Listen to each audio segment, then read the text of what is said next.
Hi guys, for those who don't know who I am, Dave Hamlet, founder of Lifelines. We've been going about 3 years. If you didn't know us, so if you first arrived, thank you for tuning in. I do hope this is of interest. Today I'm joined with someone who's at the heart of the fitness industry, to be fair, and at the raw end alike with independent gym owners. Rob, introduce yourself, big man.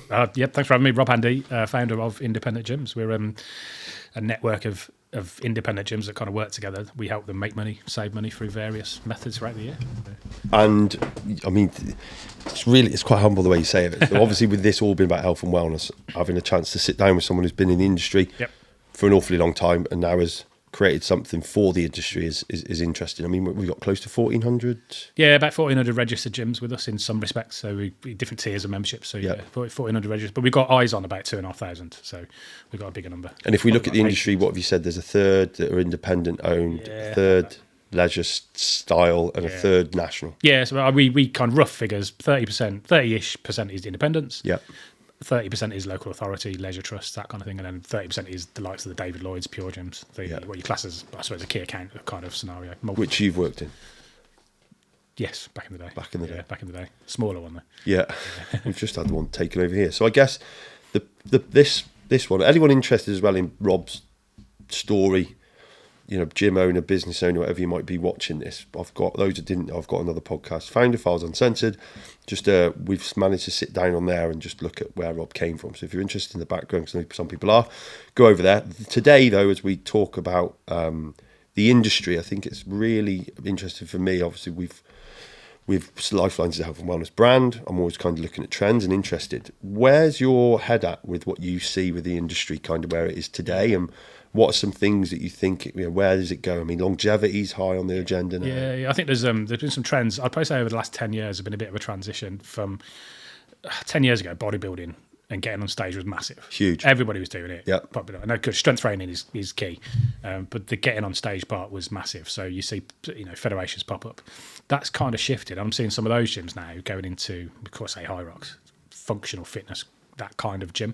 Yeah. So where they want a different style of training, and the members are chasing a different style of training that also provides them community, competition, and goals to work towards. Yep. So we're seeing functional fitness growing massively. I mean, Hyrox, right? Yeah, Hyrox is huge. 800. I missed out on that. I say missed out. Go on. So we had a call with them first year in the industry. Have a similar story. And I was looking at it and I was like, we could have a similar story. That's going nowhere. Yeah. There's nothing. And now they're just massive. So we could have partnered with them back in the day for a contra deal to grow, to help them. You on a contra, make 10 grand for hydration partnership. It's $250,000. So what we tried to do with events, and obviously Hyrox had 5 events in the UK. We basically would promote you if we can come and have a stand. Simple as that. And it works for a lot of events.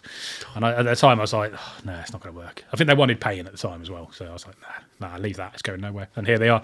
So I missed out on that one. 800,000 people later. Yeah. Well, no, I think that's just £80 million a year in entry fees. Yeah. More, probably more. Yeah, £100 just for that, and then you've got the bolt-ons. I think the sponsorship. I mean, incredible. I saw a couple of gym owners went out to China, looking at kit, right? And Hyrox China was on, Hyrox Shanghai or something, and they jumped in that. I was like, this is crazy, absolutely crazy. Yeah, I mean, you're sold out, and then you built the franchise into the gyms. I mean, if you look at just stats-wise, London Marathon, that's up 25% participation. There was 1 million entrants. Yeah. To come out of the bat and create something that big in 2-3 years? Yeah, I think what they do have to do is look very carefully, because it's a good position to be in. They're very popular, but the gym owners used to take on their agreement, their affiliation, to get access to tickets. And now the tickets are getting so hard, even with early bird tickets, you're not guaranteed. So that is something that Hyrox needs to look at. And how they do that, I don't know. But it's probably why you see other rival events like the hybrid games have popped up, and I'm seeing tons of them all the time. I know TRX are working on something. I work closely with those guys. Yeah, the Ignite games. You go and look in America, they've done it. Nice. Yeah. I think the interesting thing, and this is a question to you as someone in this industry, is like barrier to entry is easy, but fucking hell, it's tasking. You're asking someone to bang 8K out. Yeah. So it's like, where does the middle ground lie? And I think it's a positive because TRX have picked up on it. Because I work with them closely. I was speaking to their global marketing director about the event they're doing here. And you think actually, if you move the running out of it, you will require less space, distance, kit, and it could be that entry level piece. Yeah. So I don't see much there at the moment. Have you seen anything? I think Athex is probably the biggest rival now. And What's that? Athex, which is I want to say Ali Marchon. Yeah, he's involved heavily, and I think I see Athex, and I might be wrong. I think you basically got Hyrox and CrossFit, and athletics kind of sit in the middle. So a little bit more technical, maybe not so much running. I don't know, but there's a little bit more technical, a bit more barbell work. Yeah. But that's kind of a rival to Hyrox for those purists that want a bit more skill-based program. Yeah. Hyrox is great because it's standardised, isn't it? Marathons are hard, but most people can do one if they train. Yeah. And it's giving you that reason to train. Yeah. Training for a marathon in a gym is boring as hell. Who goes and runs on a treadmill? Fucking hell. Training for Hyrox. Yeah, you can do a kilometre run. You can do all the activities in a gym. And it gives a gym owner a reason to engage with their members. But also for me, just functional mobility. Look, both of us are getting on a bit. And you definitely change your perspective, don't you? Yeah. I have massive. Yeah. Not into lifting too heavy anymore and just trying to stay mobile, squat. Yeah. Can I move? I'm fairly flexible. Yeah, I think as well, when you're chasing, back in the strength days, you want to chase muscle. Yeah. It's harder than you think. So fucking hell, is it? It's so boring eating wise and training. You go, well, I just flip to a bit of half functional. I feel better. I feel huge. So I specifically got it. I said when I shaved my hair off years ago, I'd get a bit bigger because I didn't want to look like a skinny white, pale, bald head and look like an illness or something. But I pushed up to 100 kg. Yeah. I've never felt so fucking terrible. It's sluggish, I felt horrendous, mate. Don't get me wrong, I love being under a bar and squatting heavy. Yeah, I've never been under a bar doing heavy squats, but I know what you mean. Well, it's heavy for me, but not for anyone else. So. Yeah, same. Yeah, I love that, but I kind of, my training, I mix the two up. So I get sucked into a particular modality. So I love lifting heavy at the minute, squat, bench, dead. Nice. But I'm also doing as a functional because I want to trim up a bit. That's like, but then I've entered a couple of races next year, some marathons and things. Yeah, that'll pull you out of it. Oh, now I need to start doing that, and you can't do all three properly. You can do them all, but something has to give. So yeah. And I think cardiovascular health is fucking well underestimated. Yeah. In fact, I'm actually going to rephrase it. I don't know, or is that just a passage of time when you move into a position where you need to worry about it? Yeah, like 40 onwards. Yeah, I think you get buzzwords, don't you? Yeah. Strength training has been the buzzword, and it's very obviously more muscle. Yeah. Higher metabolism, blah blah blah. Definitely better to have more muscle because as you age, and you lose the muscle, you still have. There's loads of studies doing, But if you're that muscly, you can't walk upstairs without being out of breath.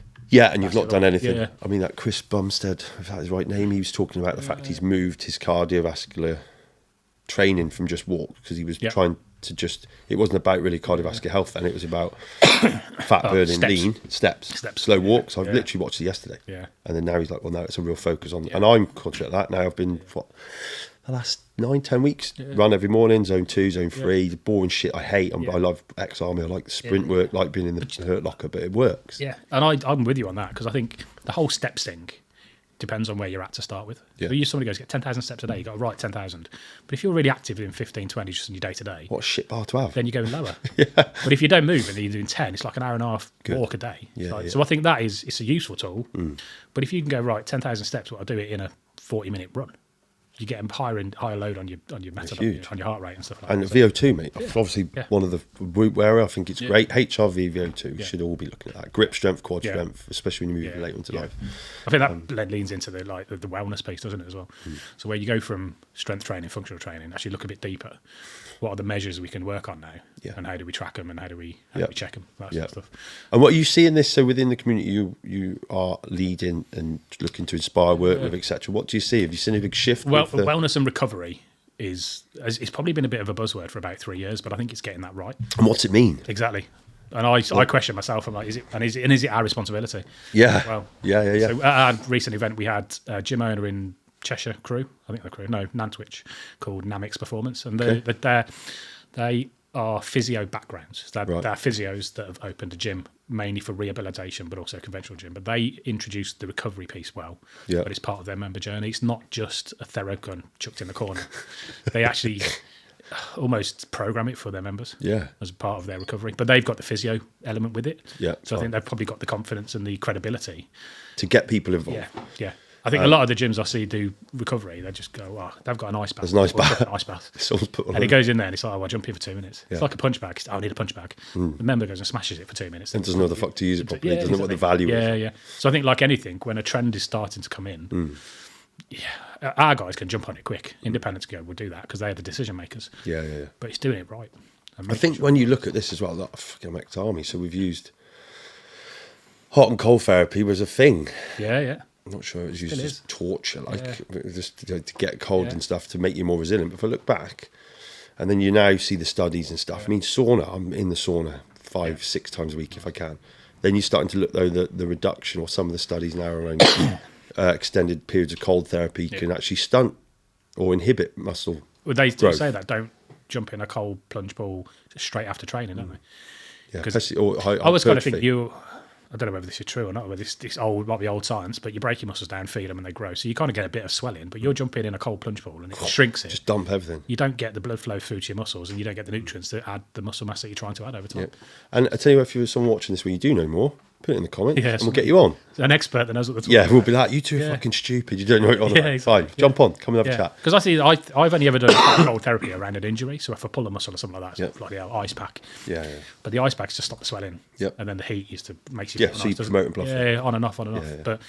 But then there's mitochondrial benefits that I started to read on some of this stuff with the extreme. So if you can raise your body temperature, I don't know this way, a degree, which I think the sauna tends to do, you get some real change. Yeah. I think from a wellness perspective, the sauna's just decent, isn't it? It's like I love it. Even if you don't know what the physiological benefits, if you feel great coming out of it and relaxed and jump in. Every morning, 20, 30 minutes on the treadmill because it's not hypertrophy. I'll go and do 20, 25 minutes in the sauna and then just a 30-second cold chat. Yeah. Even if I was fucked off when I woke up, I wouldn't be when I come into work. I think if you've already done your run, then the sauna's the reward, isn't it? Yeah, it's great. Really good. Yeah. And I've noticed a big change, despite being full of cold. Longevity. What do you think that means right now? Because this is like the evolution of probably where we're talking. What?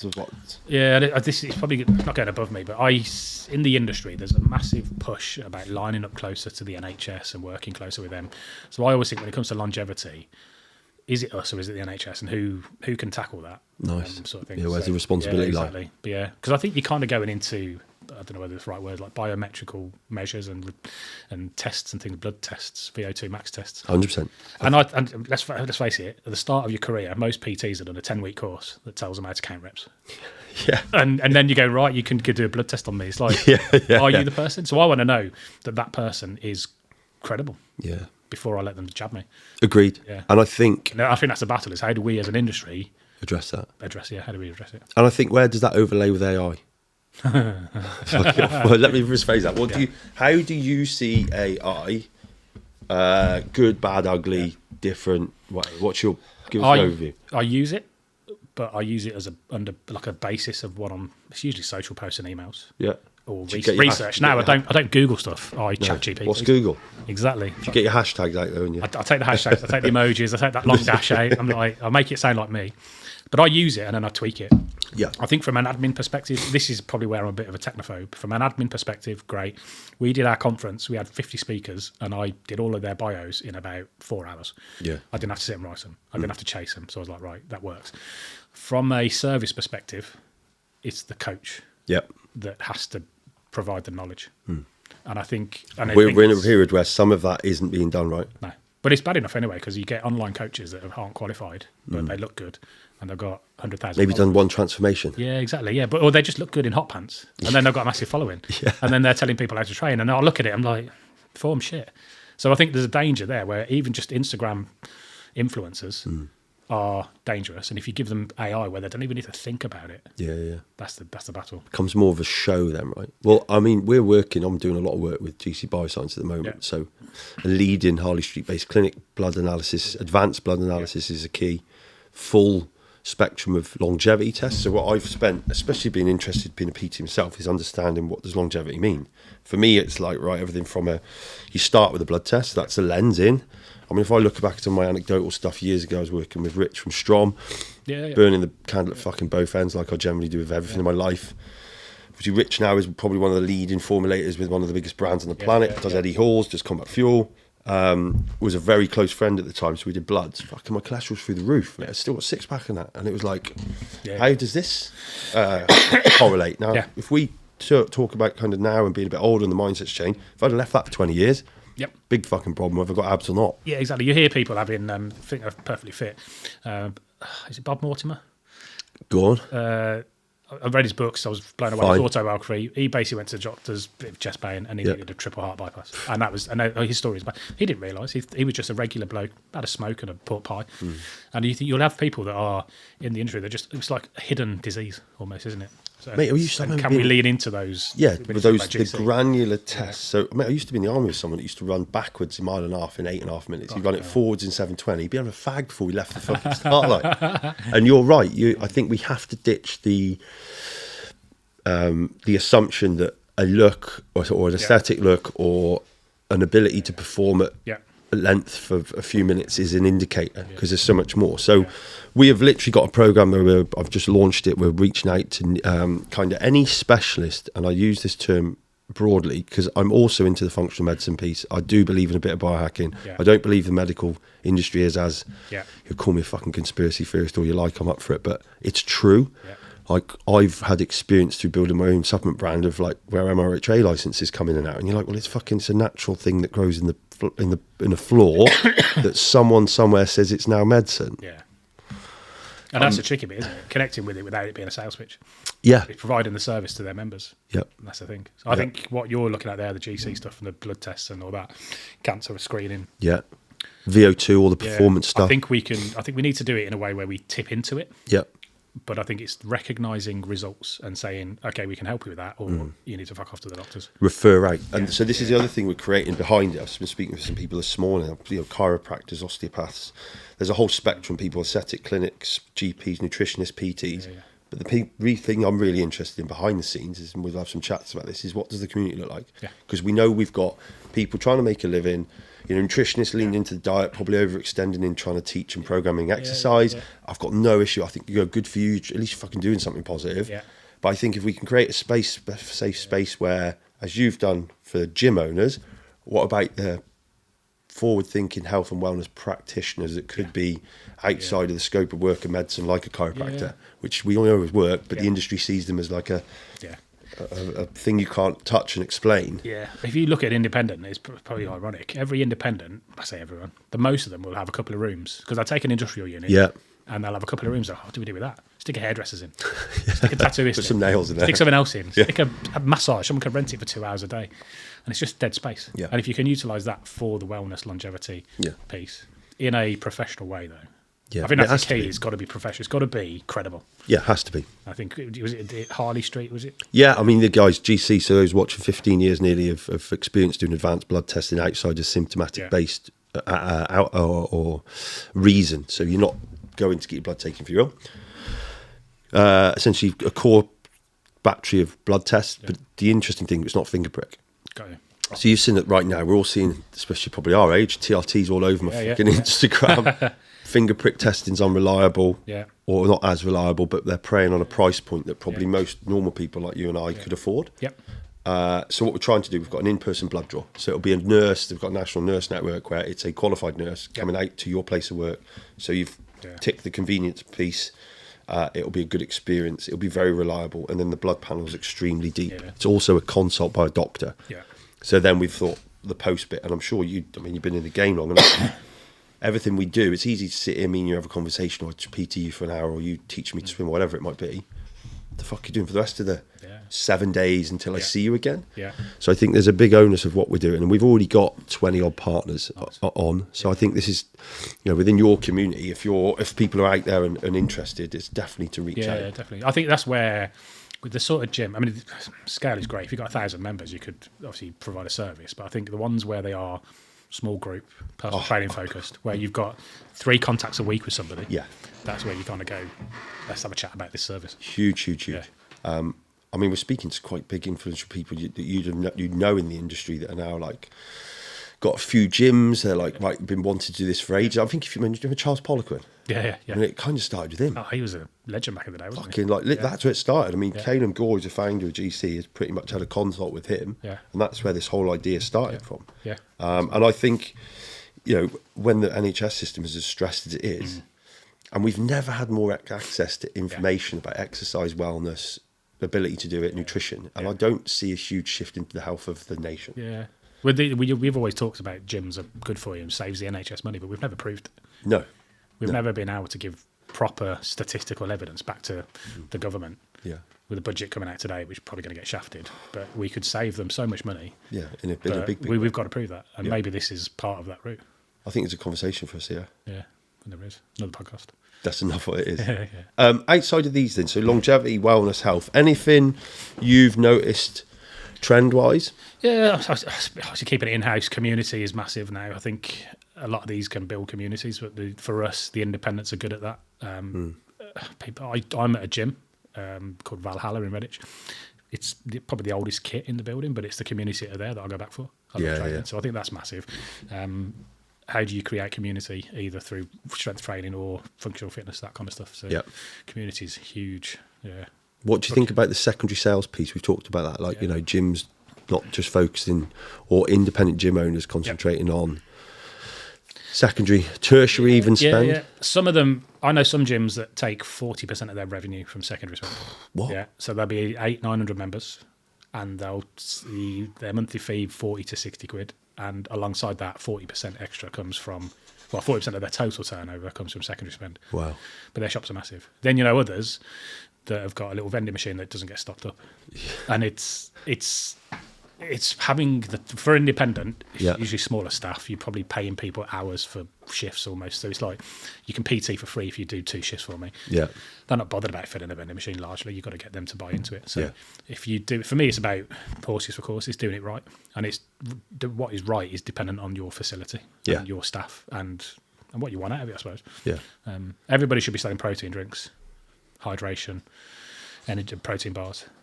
Every session, I have a protein drink afterwards. I either take it or I buy it. Yep. Every session, regardless. Yep. It's just chasing that number, isn't it? Yeah. I'm not bothered about energy drinks myself, but I think there's a place for them. Morning. No, mid-morning. And coffee. Yeah, exactly. I don't touch a coffee after 3 o'clock. So they're same.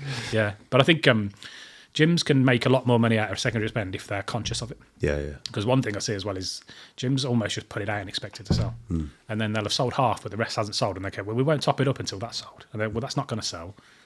It needs you need more. Yeah.